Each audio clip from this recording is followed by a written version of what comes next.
Okay guys, so welcome back to another video. I'm trying to get this good because I have a new camera stand. It's not really that well, but okay, so we're going to be talking about Hebrews. I've been busy and I'm going to be busy next week. Probably won't make a long video, but I still will be maybe make some shorts today. We're going to just be going through basically just going through Hebrews. I just finished Hebrews a few days ago.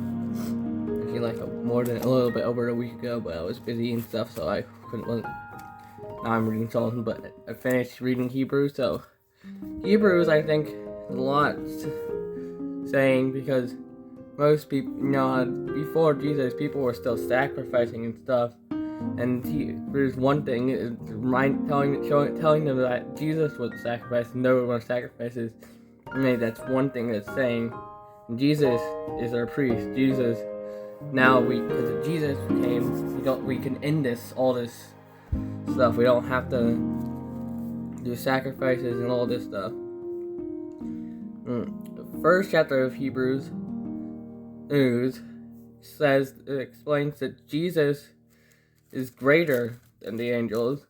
Mainly, second chapter explains that says that Jesus went down, made himself lower than the angels. Then, like verse 9, but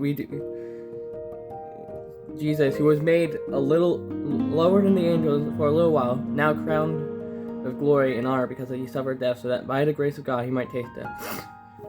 He died, tasted death for everyone, just as it says, and was made lower than the angels, so that he may, and then he, for a little bit, then was crowned with glory. Sometimes, that's what we can do in our life, what we need. We're gonna have to make ourselves lower than people of this world, for a little bit while we're in this world. We want to work with God, really. But then, when we're in heaven, we'll be greater than them, far greater. Those who made fun of us for thinking, or those who insulted us, those who thought they were greater than us, will then realize that we were right, and that choosing Jesus was the right way, and they were wrong for not listening to us if we tell them, or something like that. Not just saying, yeah, but that's what we should do. It's only a little bit that we're going to be made lower than them. Then we will be crowned with glory, as this verse says. In chapter 3, it says Jesus is greater than Moses. And in the next part of chapter 3, talks about how I'm going deeper into it, talking to my friends about it, so it is as far as going. In this part, it talks about what happened. It does a little bit explaining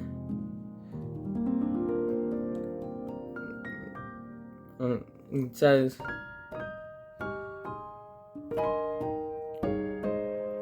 oh yeah, I think I know. Wait, let me look it up.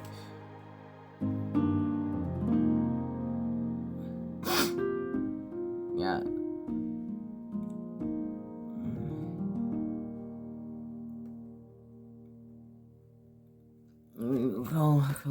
Talks about how even though the Israelites saw what God did, they doubted and stuff, they still were sinning. They were still doing wrong, even though they saw what Jesus, and that's why it says God was angry at them, because even though for 40 years they saw what God did, they just did evil still. Chapter 4, and one part, it says,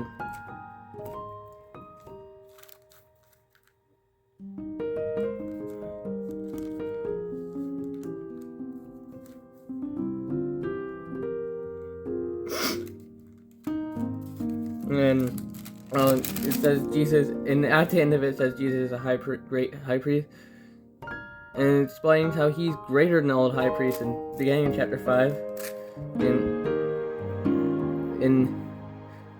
and the priest would even do sacrifices for their own sins. But Jesus sacrificed did huge sacrifice, and sacrificed his life instead of creatures, unlike a day when, and even a perfect human sacrificed his life. He was perfect, and he was God, not just, sacrificed his life so to end all sacrifices. And this part of it says, and chapter 6 a little bit, it talks about how we do not try to understand the Bible deeper. Don't try to understand its word, and we are still on the milk, the simple stuff. We need to go deeper into the Bible, I say.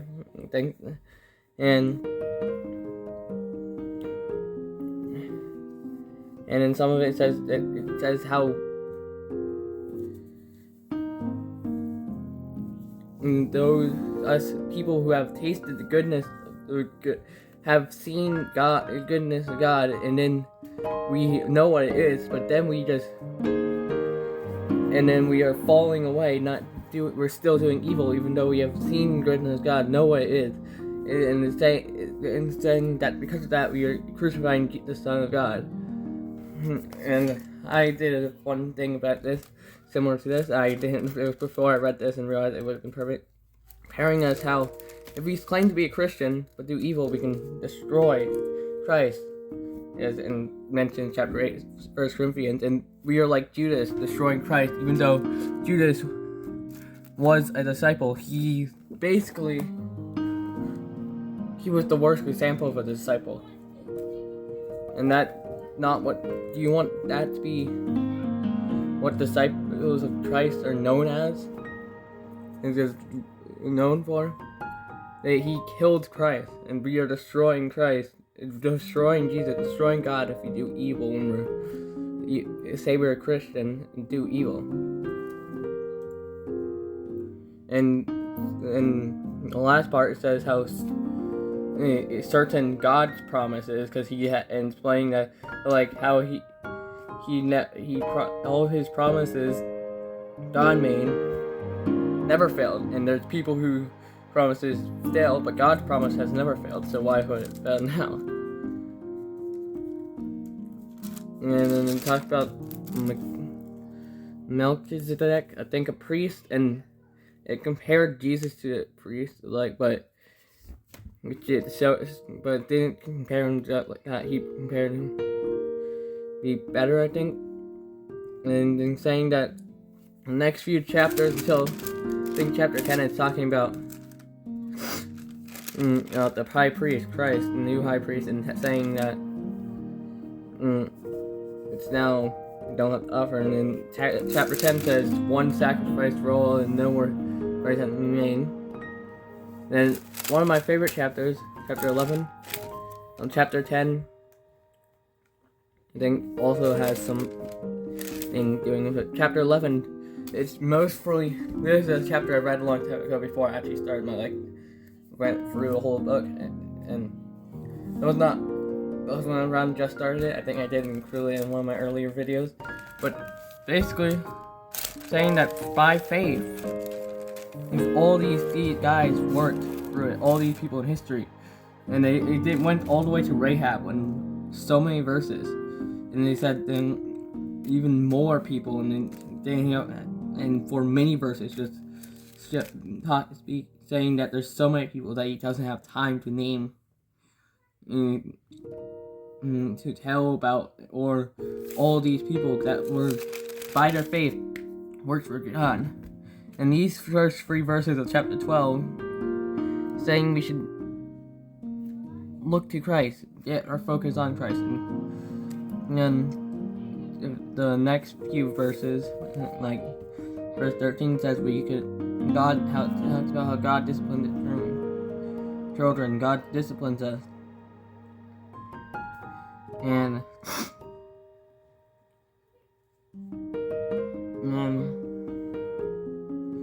I can't think of much more. And warning, encouragement,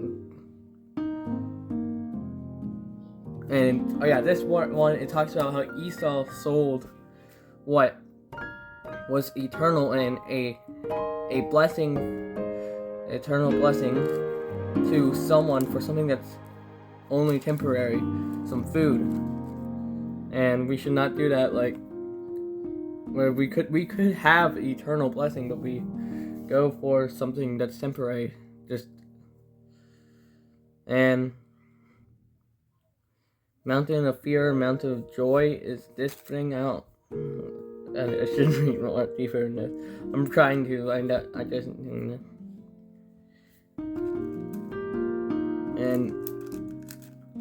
then they're concluding it with saying some stuff to help the people he's talking, the writer of Hebrews is talking to, and reminding them that Jesus Christ is the Lord, and that